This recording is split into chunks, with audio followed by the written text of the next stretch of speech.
It was a beautiful morning on the island of Sodor. Thomas the tank engine's blue paint sparkled in the sunshine as he puffed happily along his branch line with Annie and Clarabelle. He was feeling very pleased with himself.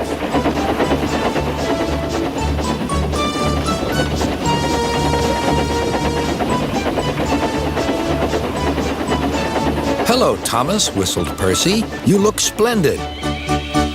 "Yes, indeed," boasted Thomas. "Blue is the only proper color for an engine." "Oh, I don't know. I like my brown paint," said Toby. "I've always been green. I wouldn't want to be any other color either," added Percy.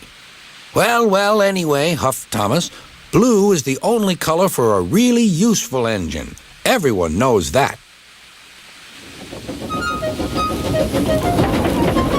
Percy said no more.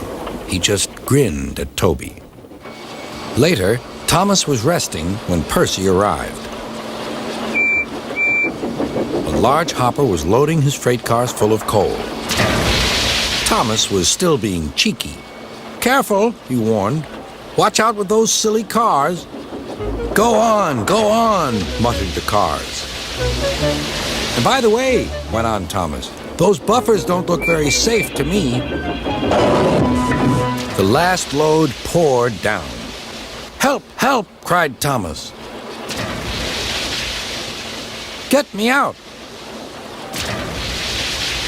Percy was worried, but he couldn't help laughing. Thomas's smart blue paint was covered in coal dust from smokebox to bunker.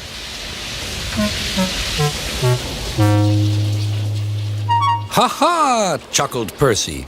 "You don't look really useful now, Thomas. You look really disgraceful." "I'm not disgraceful," choked Thomas. "You did that on purpose. Get me out."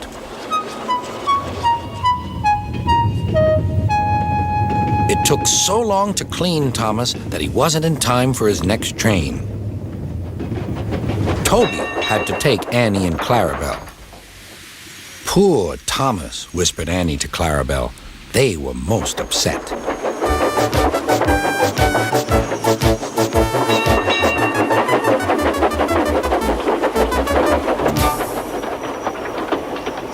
Thomas was grumpy in the shed that night.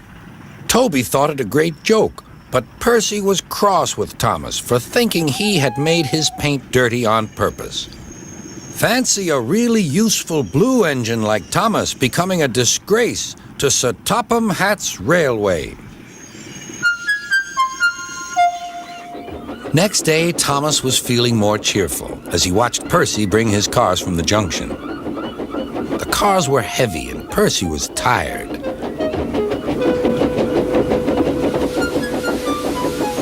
"Have a drink," said his driver. "Then you'll feel better." The water column stood at the end of the siding with the unsafe buffers. Suddenly, Percy found that he couldn't stop. The buffers didn't stop him either. "Oh!" wailed Percy. "Help!" The buffers were broken, and Percy was wheel-deep in coal. It was time for Thomas to leave. He had seen everything. "Now Percy has learned his lesson, too," he chuckled to himself.